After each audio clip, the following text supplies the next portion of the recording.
Welcome to Heroes First Podcast, sponsored by Fund the First, the nation's leading verified crowdfunding platform for first responders, military, and medical professionals. And now, your host, broadcasting from Long Island, New York, Robert Garland. Hi, everyone, and thank you for joining this week's episode of Heroes First Podcast. Each week, you will hear from a new guest that portrays excellence in the first responder, military, or medical professional field. If you are an active or retired member of the service, or even a family member or a friend, then this show is for you. I would like to now present you to our guest for this episode of this week's podcast, episode number 5, with Ken Evans. Hi, Ken. How are you? Good morning, Robert. Glad to be here, and I appreciate you inviting me to participate in the show. Thanks, Kevin. This is going to be Kevin, I'm sorry. I called you Kevin. You know, I'm thinking of one of my coworkers, and I'm not even going to kid around right now. You look exactly like him. If we're on the screen, if I would bring Kevin Darcy, who's actually our chief marketing officer at Fund the First and a lieutenant in the NYPD, right now, if you came on the screen, you guys are really similar. That's why I said Kevin. That was funny. Ganger. Yeah, no, seriously. So yeah, Ken, I mean, I know we connected a while back on LinkedIn, through mutual friends, and I love what you're doing right now with safety publications, but we'll get back into that in a little while. But I'd love to start with your career. I mean, you have a vast background with the military and police. So you started in the Army where were you stationed when you started? Correct. I entered the U.S. Army as a military policeman right out of high school. Really wanted to get into law enforcement, and happenstance, circumstance with a police officer in Turlock, California, which is where I graduated from high school, kind of sent me into the service. So I spent 3 years in Germany in the 194th MP Company, mostly the law enforcement assignment and supervisor, squad leader, patrol soup, and our entire company during the war, I got stopgap, so we transferred to the 101st Airborne out of Fort Campbell, Kentucky. I spent a couple of years there. My last, I think we did 4 or 5 months in Honduras. And at that point, I really loved the military, to be honest with you. It's a great start for a young person looking to figure out where they're going in life. And for me, it was an excellent opportunity. So it kind of shaped me for who I am and what my leadership is today.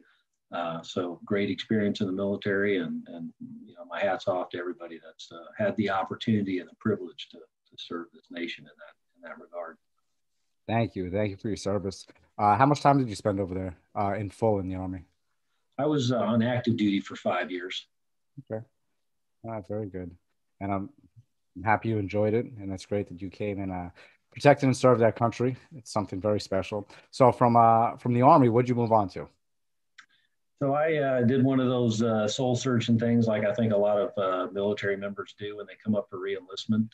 Really enjoyed my time in the service, but I ended up really wanting to be a civilian police officer. So I went straight into the El Paso Police Academy and had an excellent time working in El Paso. It's one of those communities that you can see everything in law enforcement there is to see. 1,000 police officers. It's situated on the border, and certainly had a good learning experience there in policing in the civilian environment, and spent 5 years there with the city of El Paso. Okay. What years was that when you went on? I got out in 90, went into the academy in 93, and I stayed there till 99 until I vested 5 years. Okay. And then I moved to Central Texas and joined the Round Rock Police Department, and spent a good chunk of my career here on the north side of Austin. A lot of people ask, where's Round Rock, Texas? Well, it's probably most known for being the home to Dell Computer. So we are on the north side of Austin, Texas, and I spent a good chunk of my career there. Retired when I was offered a police chief position down in the suburb of San Antonio. And I spent just about almost 4 years as a police chief down there in the suburb of San Antonio. Prior to moving up to Colorado. My wife transferred to their national headquarters up there, and we'd skied for 17 years or so. So we love to ski, and the mountains of Colorado is the place to do it. So we moved up there, and I was a little too young to sit on the couch. So I spent 4.5 years up there as a deputy chief of police for one of the suburbs of Denver, and retired from there this last October, and kind of the rest is history. That's great. My brother actually, he moved out to the Denver area about, 5, 6 years ago. Um, so I heard it's really nice out there. It's definitely different from where I am in New York. Um, so back for a second to El Paso. I mean, you were on the job such a different time. I mean, I got on the job in almost 2008. You know, I have 13 years on the job, and I've seen the job evolve so much. What, what advice can you give to people that are maybe coming onto the job now from what you've seen in your early career to now? I think we're in challenging times, to be honest with you. When I was a chief down in El Paso, I was teaching for UTSA in undergrad and grad courses. And I'll be honest with you, during that time was right when I think Ferguson occurred, the incident in Ferguson. And it's a challenging time, and it's very similar. My years in El Paso was during the time when Rodney King occurred, and that was a significant black eye on law enforcement to where we had to recover. I think we've lose a significant amount of public trust, and we can spend years building it. And unfortunately, one incident like that can just rock the nation to its core. It rocks our profession, it rocks the relationships, and we spend years rebuilding it. And I saw that happen during Rodney King. We couldn't roll into, some of our larger complexes. We would have requirements that you have to have, 2 vehicles because it was just so tumultuous. And so, we made it through that, and years go by, and then you see a place like Ferguson, which is not a large agency. But what incident like that can put law enforcement on the national stage in a heartbeat? And with the world of social media and everything else, and rightly so. Sometimes when we get it wrong, it just eats us to the core. And during my time teaching down in San Antonio, it was I think my undergrad class, I probably had 100, 130 students in there. And I remember asking at the beginning of class, how many people want to get in law enforcement? And mind you, this is a criminal justice class. And I probably had 12 hands go up. And I was just shocked. And so I think the challenge for us today in this profession is how do we inspire people to still want to serve? Because it's a scary time. When you you go into these shift briefings and you talk to some of these young cops and you're trying to get them to go out there every day and make a difference in the life of others, right? It's rough. We've always worked in a fishbowl, but it is so hypersensitive today that, not only do you work in a fishbowl, you better be perfect in everything you do. And I think it's hard. That's probably one of our greatest challenges today is how are we going to inspire people to do what we do? We look back on our careers and we've experienced a lot of change. I've been doing this 32 years now. It is definitely different today than when I entered this profession. And inspiring young people today to want to fill the ranks and replace us is very different. And that's, you ask me, El Paso till today, it's almost like reliving it, but in a very different way. And because of the way society is today, I think the challenge is going to be much greater to regain, the trust that we have with the public and get us back to where we need to be. That's some outstanding advice. And I definitely feel for you with everything you're saying.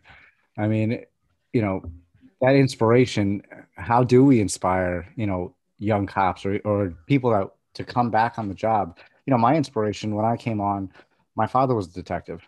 And I always looked up to him. I was like, I want to do exactly what he did.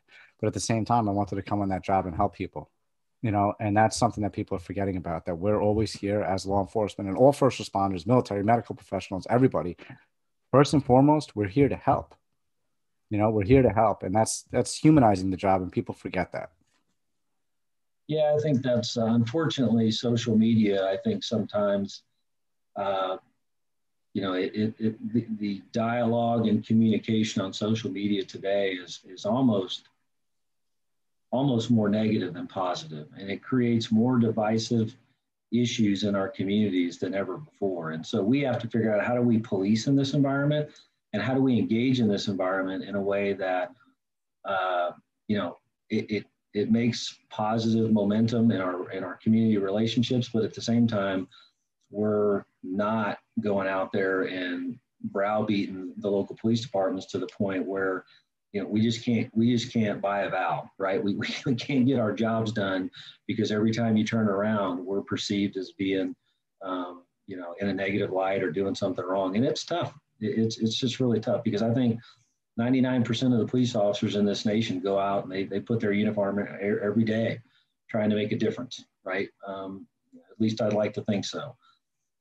There's a select few. I think we make 3.5 million. I'm not great with numbers, but I want to say we make 3.5 million arrests a year. You typically don't hear about all 3.5 million of those. You hear about 5 or 10, and those are challenging. And the reality is, use of force is tough. I don't care who you are. When you're trying to use force out there, it's that old saying, lawful but awful. It's just ugly. Whether it's a 110-pound female or a skinny person that doesn't look like they're a threat, it's tough sometimes just to take people to jail when they don't want to go to jail. And so society in general, I think, puts us in a tough position to get it perfect every time, and I'm not so sure we can achieve that goal. No, you're right. Especially right now with all the body cameras. There's body cameras, and that's actually putting a lot of our officers in danger because they're afraid to do what's necessary in order to, arrest somebody in those different situations. We've been there. Right now, these body cameras, they're helping us, but they could also hurt us in a way where people are afraid to actually do what has to be done. Right. And technology in general, as we move forward and work with it, I think our challenge is law enforcement is to understand community expectations and figure out how does technology help us get there to improve trust and transparency, but do it in a way that also doesn't compromise safety. It is important, and myself, having been an administrator and in the position to make difficult decisions, there's always issues that we have to look at from multiple lenses. I think sometimes the average officer doesn't understand that. And I think sometimes the average citizen doesn't understand because they don't have the time to educate themselves and really understand the full dynamics of that. But technology is one piece in a larger puzzle. And our challenge moving forward is how do we bring it all together and make it work in a way where everybody can understand that we're trying to do it for the right reasons and in the right way, which is never easy. It's great when you watch TV shows and they can solve crime in 60 minutes, but that's not reality. Law enforcement in general is a tough profession. I think we'd all agree it's a calling for most. It's not a paycheck. It's not I'm going to go do this. It's something you're passionate about and you do for a reason. And making sure that we're using technology and all these new things in a way that help us use them in a positive way is I think what we need to figure out. Can't agree anymore. Definitely cannot agree anymore. So let's backtrack for a second. We talked about a lot of good things that officers do on duty because they want to do the right thing, right? And people may not recognize that. But what about off duty? There's all these officers, first responders, military, medical professionals that are doing more off duty also. And you, for perfect example, Safety Publications. You have this company. Let's hear some more about that so our listeners learn more about what you're doing off the job also. So I think a lot of us kind of always try to figure out what is life after public safety. There's a whole lot of police officers, or not even just police officers, public safety in general, whether you're in the military or firefighter or whatever, your heart and soul goes into this because it is a calling. And unfortunately, a lot of us will do this 30, 35, 40 years, and then we'll retire. And I think the average life expectancy and a lot of pensions is 18 months. And that is almost like people go, there's no way that's true. No, it is true. The average payout for a lot of pensions is 18 months, which means there's only one reason for that, because people want their money after they spend all that time. It's because people die. Yeah. 18 months after the job, and then you pass away after spending all those years trying to earn a pension is tough. It's a tough reality of what this job does to you emotionally and physically.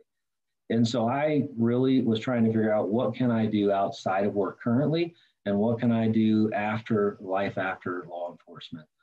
And I've been fortunate. I got involved in a software company to where I was able to acquire that.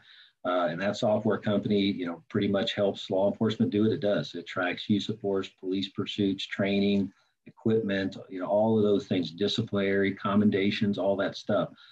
And most police departments will tell you, I wish I had that, because they're managing by Excel spreadsheet. And in today's day and age, when you say something in a personal conversation and the next thing that pops up on your phone is an ad on Facebook related to what you were just talking about 20 minutes ago, that's the power of artificial intelligence and everything else we're doing in society, right? If we can do stuff like that, we should be able to give people the tools to police in a way that helps them do their job. It's more efficient. It's a good use of fiscal responsibility because it's saving them time, money, and the end result is it's helping them save lives and do policing in a better way, and then be transparent with the public because they're providing data to them that the public wants to know about so they can hold their agency accountable. So on the software side, I'm glad to have that. That is today's Safety Guard. Our parent company is Safety Corps, and we came up with that name for a reason. If you Google the definition of corps, it is a group or team of individuals coming together for a common cause, which suits us perfectly. We are a bunch of public safety and private sector professionals that came together to create this company. Safety Publications happens to be one branch of that. And that is in the interest of helping us achieve our mission, which is to educate, train, or through education, training, and innovation, we want to make a difference and bridge the gap in communities and public safety across this nation. And so we're pretty excited about it. People can go online and look at what we do. Our publications are pretty powerful. They're written by public safety professionals that are subject matter experts in the public and private industry. And we're hoping to get those publications in the hands of people that it makes, whether it's sex trafficking and somebody is reading that is a victim of that, or maybe their child is probably in a position to where if they're not paying attention, their child could be subject to humans, sex trafficking. And most parents sometimes are oblivious to what's going on in front of them. And these publications are designed to open their eyes, educate the public, and help kind of bridge that gap in numerous ways. So we're excited about where we're going with Safety Publications. We have a lot of national support and where we're going to be a national company. We're excited about the difference it can make, in bridging the gap between communities and public safety. And where can people see your website, Facebook, Instagram, all those kinds of things?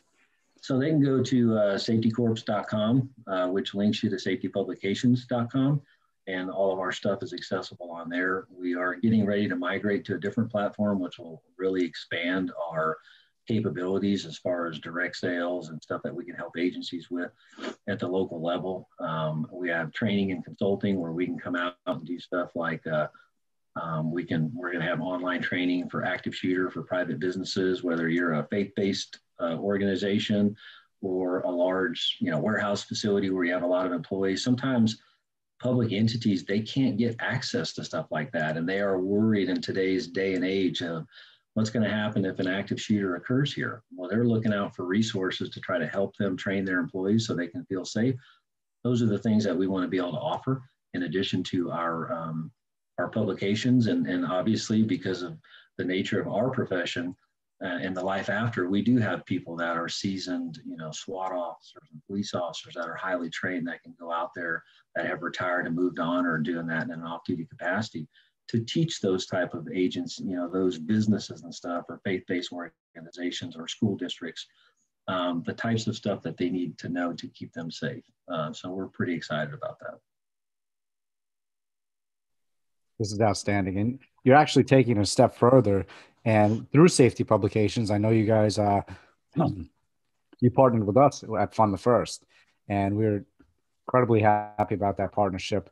And you've been doing a couple of fundraisers. You have 2 fundraisers on the platform. And I know one of your associates with Safety Publications has been helping out with these. And it's really incredible. I actually want to share the screen if I can, so I could show these 2 fundraisers that you guys have. Because you're doing fundraisers for 2 officers right now. One for a canine officer out in Chihuahua. I think I'm saying that right. And another one for the mother of a Flathead, Montana deputy. But let's share the screen so you could see. I'd love our viewers to see and listeners. I know they can't necessarily see. But so here's our website. Hope you see the screen. So I'm going to search for the Cholula one so everyone can see that.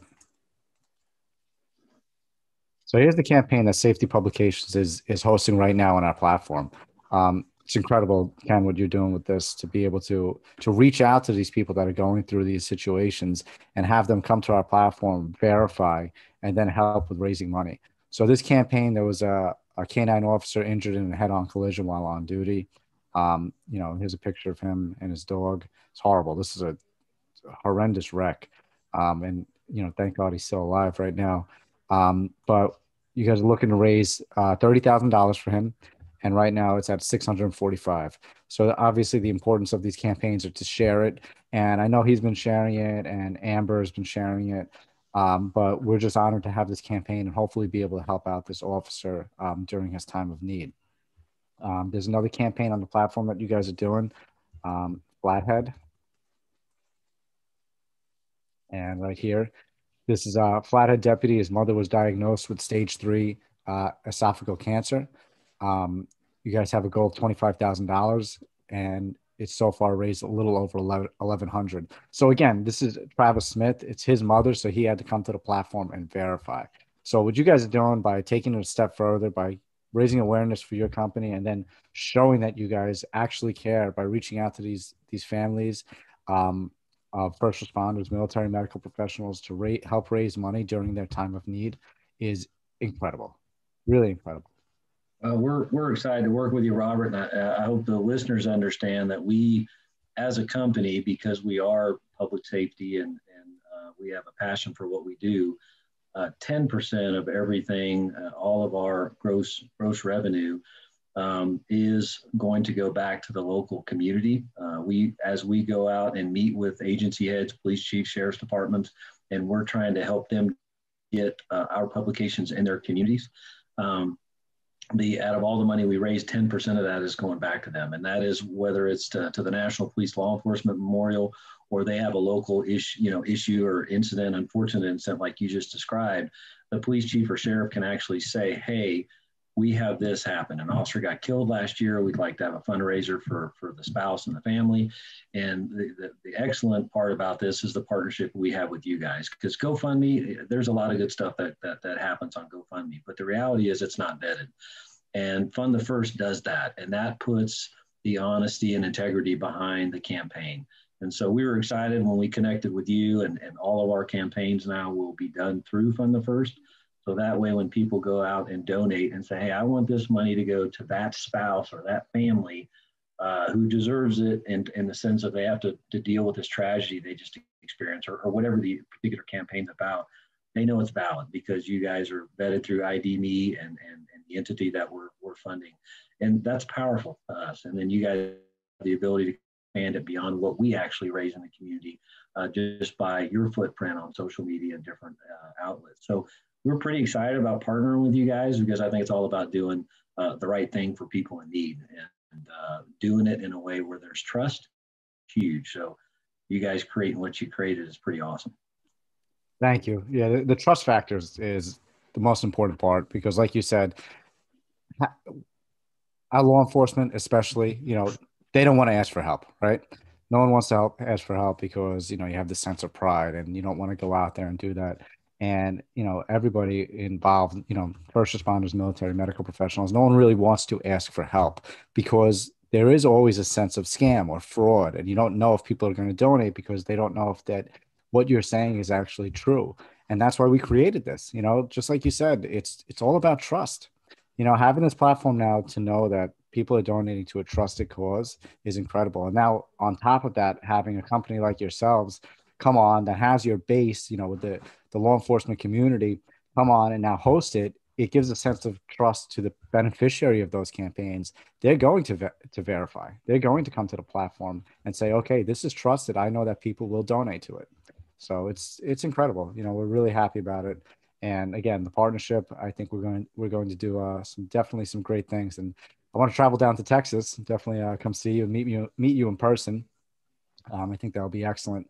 But before we wrap up the show, there's always two things I like to ask. because this is the Heroes First podcast. So I'm going to start with the first one.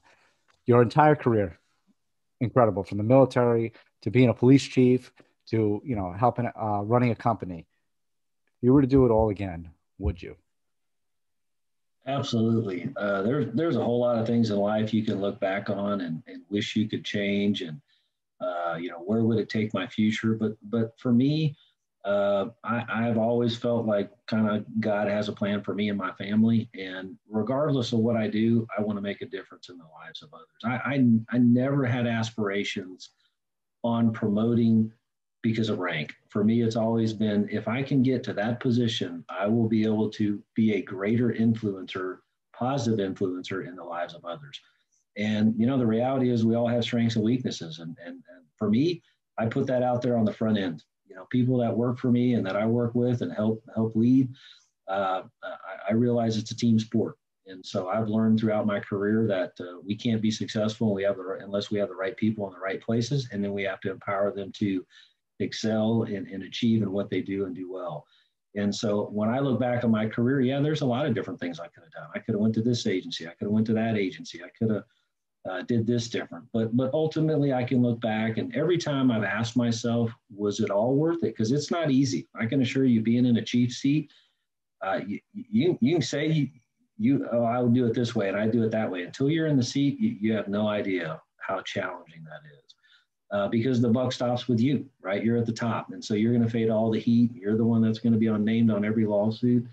And, sometimes you ask yourself, wow, is this worth it? Is it really worth it? And in today's day and age where you're in this hypersensitive fishbowl, it's even worse, right? Because everybody's beating you up on social media or saying you didn't make this right or you didn't make that right. You got people in the organization, you got the community at each other. And so every time I've asked myself that question, I've just out of the blue got a text from somebody saying, hey, just thinking about you today. I want to say thanks for what you've done in my career, or thanks for helping me. That's the stuff that lets me know there's a bigger plan in life, right? Are there things that I look back and go, wish I could have did this, wish I could have did that? Yes. But am I glad I did what I did? Absolutely. Being able to serve our country and serve the public in the way we do, that's kind of what it's all about, right? There's a whole lot of people that say, I'd love to do that, but they don't, right? It's not easy to go out there and walk the beat and go into a huge gang fight or walk into a house party that is not going to go well when your presence is known. Those things are tough, and some citizens don't know how hard that is, right? And so I think that for us, being able to have those experiences and know that we're making a difference in the lives of others is powerful. And for me, it makes me look back on my career and say it was all worth it. I wouldn't change it. Excellent. So the next question that I'm going to go right into after that is, what does a hero mean to you? Regardless of what your profession is, I think a hero is a person that understands that they're going to risk everything and sacrifice everything to make a difference in whatever the outcome is. And it can be the average citizen driving down the street that sees something and it's so life-threatening to everybody present, but they forego personal sacrifice and the impact it could make to them by risking themselves to make a difference, whether it's dragging somebody out of a car that's getting ready to explode or going into a gunfight when it'd be just as easy to stand on the corner and stand behind the wall and wait till it's all done. Because entering that gunfight means you may not go home to your kids. And sometimes that's tough. It is really tough when you get in the middle of some of these calls. But the average citizen, it's the same thing. It's the ability to sacrifice personal safety and everything that you have to do something for somebody else. I think that's a hero. And that plays out every day, in the news, where you hear about people making a life choice to save somebody's life and make a difference. And to me, I think anybody that does that would be classified as a hero. I agree. So thank you, everyone, for listening to episode 5 of this week's Heroes First podcast with our guest, Ken Evans. I'll see you all next time. Ken, thank you so much. Thank you, Robert. You've been listening to the Heroes First podcast with Robert Garland. We hope you've gotten some useful and practical information from the show. Make sure to like, rate, share, and review. We'll be back soon, but in the meantime, make sure to visit fundthefirst.com and follow us on social media at fundthefirst. See you next time.